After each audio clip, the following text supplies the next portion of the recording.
Assalamualaikum warahmatullahi wabarakatuh.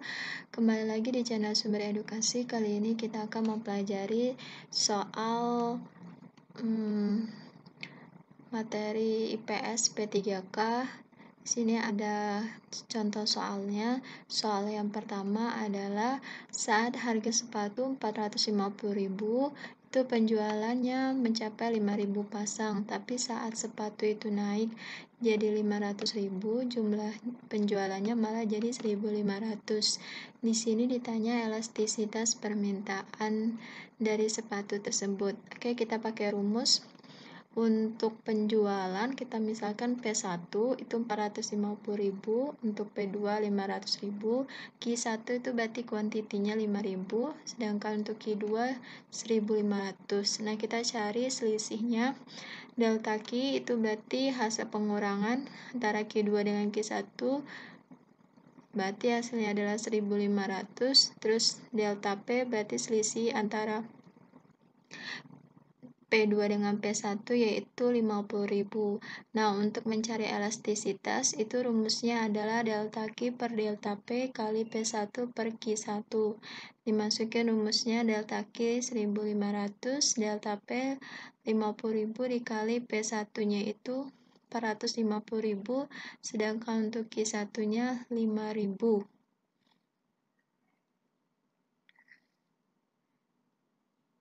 Nah, di sini dapatlah hasilnya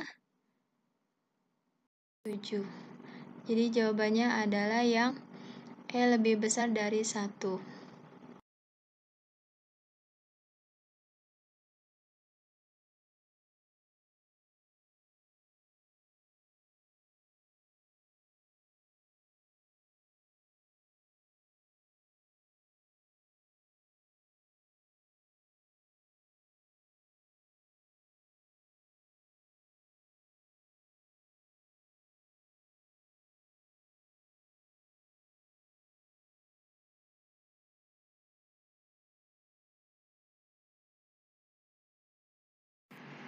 Soal nomor 2, Pak Yunus berlibur ke Kanada.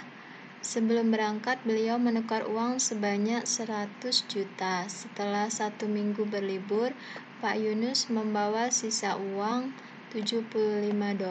Jika kurs beli CAD itu 10.700 dan kurs jual CADS 10.900, maka jumlah dolar uang yang ditukar ketika berangkat dan jumlah rupiah yang ditukar saat pulang adalah,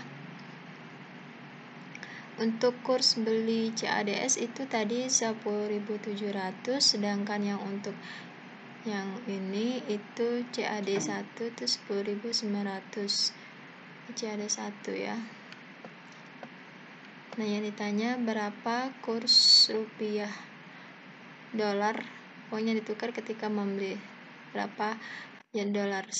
Nah, untuk 100 juta itu 100 juta per kurs jual dibagi, berarti 100 juta bagi 10.900 hasilnya adalah 9.174,30 rupiah.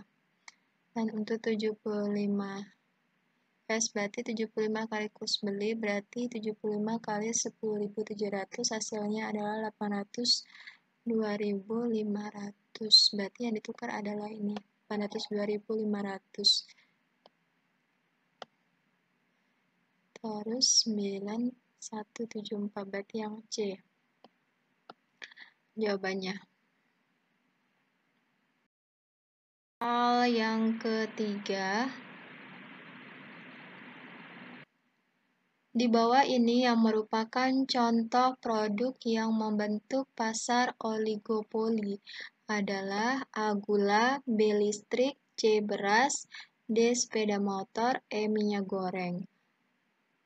Untuk gula itu adalah contoh pasar persaingan sempurna, untuk listrik itu monopoli, kalau beras sama persaingan sempurna, sepeda motor oligopoli, dan minyak goreng itu persaingan sempurna. Jadi yang benar adalah yang D, sepeda motor. Untuk membedakan antara pasar persaingan sempurna, oligopoli, dan monopoli, berikut penjelasannya. Untuk persaingan sempurna, itu adalah suatu pasar di mana jumlah penjual dan pembeli itu sangat banyak, dan produk yang ditawarkan sejenis. Misalkan ada beras, ada gandum, atau kentang, sama-sama kebutuhan pokok. Pasar monopoli sendiri itu adalah di mana di sini hanya ada satu penjual yang berlaku sebagai penentu harga. Jadi yang menentukan harga ini adalah hanya satu penjual, karena tidak ada yang menyaingi dan barang yang dihasilkan tidak memiliki barang substitusi atau barang pengganti. Contohnya adalah PLN, PDAM, KAI, Pertamina. Sedangkan untuk pasar oligopoli sendiri itu adalah beberapa perusahaan, namun jumlah yang ditawarkan itu homogen. Misalkan industri motor, ada industri air mineral, dan ada industri rokok. Soal selanjutnya, jika fungsi konsumsi C itu sama dengan 75.000 ditambah 0,5Y dalam rupiah, sedangkan C itu adalah merupakan besarnya konsumsi dan Y ini sendiri adalah pendapatan. Nah, maka besarnya konsumsi apabila tabungan sebesar 50.000 adalah A. 150.000, B. 350.000, C. 200.000, D. 550.000, E. 450.000. Nah, caranya kita masukin di sini, di mana Y sama dengan C tambah S, di mana Y adalah pendapatan, C adalah konsumsi, dan S adalah tabungan. Untuk mencari tabungan, S adalah Y kurang C dari persamaan ini kita ubah. Selanjutnya S sama dengan Y kurang C-nya kita masukin angkanya 75.000 ditambah 0,5Y. S sama dengan Y min 75.000 kurang, ini berubah tandanya negatif positif jadinya negatif, kali 0,5Y. Oke, lanjut. S sama dengan 0,5Y kurang 75.000. Nah, di sini dimasukin 50.000 sama dengan 0,5Y. Di sini S-nya 50.000, kan dia mau tabungannya 50.000, sama dengan 0,5Y kurang 75.000. Selanjutnya ini berubah tandanya jadi positif, ditambah 50.000 tambah 75.000 sama dengan 0,5Y. 0,5Y jadinya Y sama dengan 125.000 dibagi 0,5, itu hasilnya 250.000. C sama dengan Y kurang S, masukin angkanya. Y itu 250.000, sedangkan untuk S 50.000. Jadinya 250.000 kurang 50.000 adalah 200.000. Jadi jawabannya adalah yang C.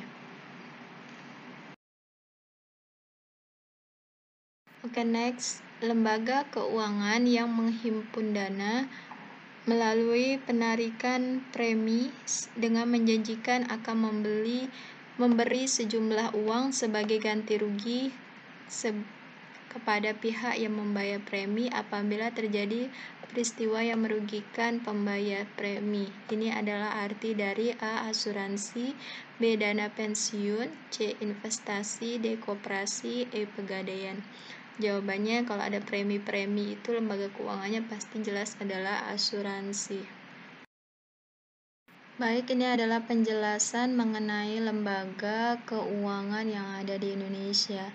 Yang pertama adalah asuransi. Asuransi itu adalah lembaga keuangan di mana sifatnya itu adalah non-bank yang memberikan proteksi atas kerugian keuangan yang disebabkan oleh kejadian yang tak terduga, di mana asuransi ini menghimpun dana melalui penarikan premi atau sejumlah dana setiap bulannya selama periode tertentu, sesuai dengan kontrak yang disepakati. Sedangkan untuk Pegadaian sendiri merupakan lembaga non-bank yang dimana merupakan salah satu bentuk badan usaha milik negara yang memiliki kegiatan dalam menyalurkan kredit dengan menggunakan mekanisme gadai. Jadi barang itu digadaikan sebagai jaminan. Yang ketiga adalah leasing, di mana merupakan perusahaan multi-finance yang merupakan jenis lembaga keuangan non-bank yang menawarkan pinjaman atau kredit untuk masyarakat dalam misalnya untuk membeli motor ataupun mobil. Yang keempat adalah koperasi, di mana termasuk juga lembaga keuangan non-bank, di mana memberikan pinjaman dana dengan mekanisme atau sistem keanggotaan. Terdapat persyaratan yang harus dipenuhi jika ingin mengajukan pinjaman. Di antaranya ada formulir, terus KTP, slip gaji, dan sebagainya. Tujuannya ini untuk menyejahterakan para anggotanya. Oke, kita lanjut ke soal berikutnya. Suatu barang memiliki fungsi permintaan QD sama dengan 800 dikurang P. Saat harga barang tersebut Rp200, jumlah barang yang ditawarkan sebanyak 750 unit. Akan tetapi setelah harga turun menjadi Rp150, jumlah barang yang ditawar justru berkurang menjadi 100 unit. Harga keseimbangan barang tersebut adalah A. 150, B. 115, C. 125, D. 200, E. 175. Di sini kita mencari dengan memakai rumus. Kita lihat dulu fungsinya permintaan, di mana QD di sini sama dengan 800 dikurang P. Selanjutnya kita masukkan yang diketahui adalah harga barang. Harga barang di sini adalah Rp200 yang pertama, terus untuk yang kedua adalah 150, dan untuk kuantiti yang pertama adalah 750 unit, sedangkan untuk kuantiti kedua ditawarkan berkurang 100 unit, berarti tinggal 650 unit. Selanjutnya kita pakai rumus Q dikurang Q1 sama dengan Q2 dikurang Q1 per P2 kurang P1 kali P kurang P1, di mana Q kita masukkan di sini yang Q1-nya 750 dari sini, terus sama dengan Q2-nya di sini 650, Q1-nya min 750 dikurang 150 kurang 200. Selanjutnya P, terus masukin P1-nya adalah 200. Oke, kita lanjut, dimasukin angkanya semua di sini. Selanjutnya 650 kurang 750 hasilnya adalah minus 100. Terus ini 150 kurang 200 minus 50. Nah, ini hasilnya dapatnya 2, minus bagi minus 2 masih, terus Q 7, terus dimasukin ke persamaan. Q sama dengan 2P kurang 400 tambah 750, jadinya 350 tambah 2P, karena min 400 tambah 750 dapat 350, terus tambah 2P. Nah, selanjutnya kita mencari di sini adalah QD itu sama dengan QS, karena harus seimbang, makanya QD itu sama dengan QS.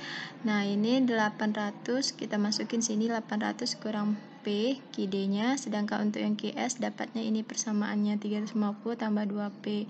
Terus yang tidak ada mengandung huruf kita kelompokkan jadi 1 di sini, terus yang mengandung huruf kita kelompokkan jadi di sini. Terus dikurangi, dapatnya 450, 2P tambah P 3P, terus P-nya sendiri adalah 450 dibagi 3 hasilnya 150, jadi jawabannya adalah yang A.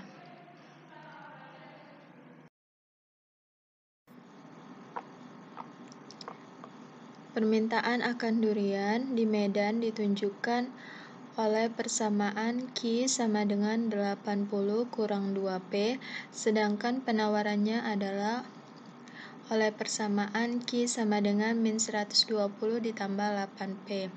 Harga keseimbangan dan jumlah keseimbangan pasar durian di Medan adalah A 20 dan 40, B 40 dan 20, C 20 dan 30, D 30 dan 20, E 25 dan 40. Keseimbangan terjadi pada saat di mana QD itu sama dengan QS. QD sendiri di sini adanya permintaan, di mana QD itu rumusnya persamaan 80 kurang 2P, sedangkan untuk QS itu adalah penawaran, di mana persamaannya adalah min 120 ditambah 8P. Selanjutnya yang mengandung huruf kita kelompokkan menjadi satu di sini. Ini 8P, baru itu ditambah 2P, karena yang ini positif, pindah sini. Terus yang minus jadinya positif, sama dengan ini yang negatif jadi positif 120, ini tetap 80. Selanjutnya 8 tambah 2, 10P sama dengan 200. Nilai P-nya sendiri adalah 200 dibagi 10, hasilnya 20. Nilai P apabila kita masukkan dalam fungsi permintaan dan penawaran untuk mencari berapa jumlah harga keseimbangan adalah, kita ambil aja dari persamaan ini. QS sama dengan min 120 ditambah 8P. Masukin angka P-nya tadi 20, jadinya min 120 ditambah 8 kali 20, 160. Jadinya QS-nya adalah 40. Jadi keseimbangannya itu pada nilai 20 dan penawarannya pada 40. Jadi jawabannya adalah yang A. Oke, next. Untuk merenovasi gedung-gedung pemerintah yang rusak, pemerintah membeli bahan-bahan baku dari perusahaan swasta. Hal ini merupakan perwujudan peran pemerintah dalam kegiatan ekonomi.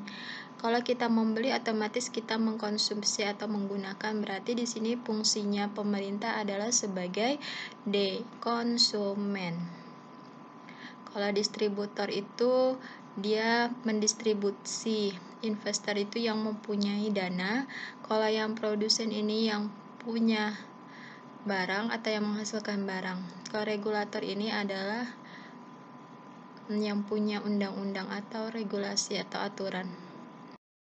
Berikut peran pemerintah bisa jadi konsumen, produsen, dan distributor. Yang pertama adalah sebagai konsumen,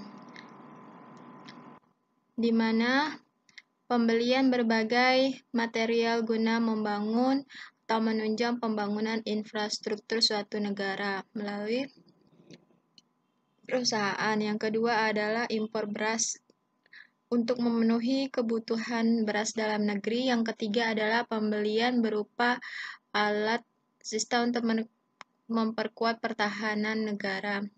Terus pemerintah sebagai distributor, di mana untuk menyalurkan tenaga kerja lewat Departemen Tenaga Kerja, terus penyaluran energi listrik misalnya lewat PLN. Terus yang ketiga menyalurkan bahan pokok lewat Badan Urusan Logistik. Nah, peran pemerintah yang ketiga yaitu sebagai produsen, di mana di sini mendirikan berbagai BUMN ataupun BUMD. Misalkan di sini perusahaan listrik, perusahaan pupuk, pegadaian, semen, dan sebagainya. Yang kedua, penyediaan kredit atau pinjaman bagi masyarakat. Yang ketiga, menjaga ketersediaan pupuk, listrik, dan pangan bagi masyarakat. Berikut contoh kegiatan ekonomi ekstraktif. Kegiatan ekonomi ekstraktif nanti kita bahas di slide berikutnya. Itu adalah A. Perkebunan, pertanian, peternakan. B. Penangkapan ikan, penambangan, penebangan kayu. C. Seni pahat, tekstil, kerajinan rotan. D. Pariwisata, asuransi, dan perbankan. E. Bengkel, salon, akuntan publik, dan notaris. Jawabannya adalah yang B, di mana penangkapan ikan, penambangan, dan penebangan kayu. Sini ada macam-macam kegiatan ekonomi, ada yang berbentuk usaha ekstraktif, di mana jenis usaha yang lapangan usahanya itu langsung berhubungan dengan alam atau sumber kekayaan alam, misalnya pertambangan. Terus ada usaha agraris, di mana di sini berhubungannya sama pertanian dan perkebunan. Terus ada yang industri, di mana untuk mengolah bahan baku ataupun mengubah barang setengah jadi menjadi barang jadi. Terus ada juga kegiatan ekonomi dalam bentuk perdagangan, biasa dalam bentuk jual beli atau menawarkan jasa ke pembeli. Terus ada juga yang bentuk ekonominya berupa jasa, misalkan guru ataupun jasa transportasi. Oke, next ke soal yang berikutnya. Di sini ada hubungan antara perorangan, orang perorangan, antar kelompok manusia maupun orang perorangan dengan kelompok manusia itu disebut dengan apa? A. Interaksi sosial, B. Gejala sosial, C. Peran sosial, D. Proses sosial, E. Status sosial. Kalau yang menyangkut hubungan itu berarti adanya interaksi atau timbal balik, di mana bisa terjadi antara individu dengan individu, individu dengan kelompok, ataupun kelompok dengan kelompok yang lain. Oke, lanjut. Indonesia terletak di antara 3 lempeng tektonik, di mana lempeng tersebut ada lempeng Eurasia, Indo-Austria, maupun Pasifik. Nah, hal ini berpengaruh pada hal berikut kecuali A. Keberagaman sumber daya mineral, B. Tanah subur karena banyak mengandung gunung api, C. Memiliki kadar garam air laut yang tinggi, D. Keanekaragaman hayati, E. Banyaknya pegunungan tinggi dan pegunungan. Nah, karena Indonesia itu terletak di antara 3 lempeng tektonik, pengaruhnya itu ada 6. Yang pertama, banyak pegunungan tinggi, jelas yang E, oke. Terus tanah subur, ini yang B berarti oke. Adanya keanekaragaman hayati, berarti yang D oke. Terus adanya keberagaman sumber daya alam mineral, berarti yang A oke. Terus yang 5, sumber daya laut melimpah. Terus yang keenam, rawan bencana, misalnya bisa terjadi tsunami, terus gunung meletus, dan sebagainya. Berarti jawabannya kecuali di sini adalah yang C, memiliki kadar garam air laut yang tinggi. Oke, next. Sebelum menjadi menteri, Ibu Susi Pujiastuti adalah seorang pengusaha transportasi udara yang sukses di Pangandaran. Hatinya bergerak ikut membantu menanggulangi bencana tsunami Aceh dengan meminjamkan pesawat miliknya secara gratis untuk mengirim bantuan logistik bagi korban tsunami tahun 2004 silam. Motif ekonomi yang dilakukan Ibu Susi adalah A. Motif memenuhi kebutuhan, jelas tidak termasuk. Yang B. Memperoleh keuntungan, jelas-jelas di sini dia gratis. Yang C. Motif sosial, oke. Karena dia tujuannya hanya untuk membantu menyalurkan bantuan logistik. Yang D. Motif mendapat kekuasaan ekonomi, jelas jauh. Yang E. Motif mendapat penghargaan, juga enggak. Nah, berikut berbagai macam motif ekonomi, ada 5. Yang pertama, motif dalam memenuhi kebutuhan. Misalkan adanya tindakan manusia yang didorong oleh hasrat ingin memenuhi kebutuhan. Jadi misalkan kita bekerja agar bisa makan. Terus yang kedua adalah motif memperoleh laba atau keuntungan. Misalkan kita menjual barang agar mendapat untung. Yang 3, motif mendapat kekuasaan ekonomi, di mana motifnya itu karena dorongan untuk memperoleh kekuasaan di berbagai kegiatan. Terus yang keempat, untuk memperoleh penghargaan, berarti ingin mendapatkan penghargaan dari hasil yang dia perbuat. Terus yang kelima, sosial, ini karena ingin menolong tanpa ada menginginkan pamrih apapun. Jadi jelas di sini adalah jawabannya motif Ibu Susi Pujiastuti menolong meminjamkan pesawat miliknya untuk mengirim bantuan logistik, jelas motif sosial. Yang C. Oke, soal yang terakhir, untuk meningkatkan efisiensi produk dan kualitas produk UMKM, pemerintah Indonesia menetapkan diskon khusus untuk pembelian mesin-mesin produksi. Kebijakan tersebut disebut A. Bea transit, B. Subsidi, C. Dumping, D. Bea impor, E. Bea ekspor. Dumping adalah suatu kegiatan menjual barang di pasar internasional dengan memasang harga lebih murah daripada harga dalam negeri. Nah, di sini jawabannya adalah dumping kebijakan ekonomi tersebut.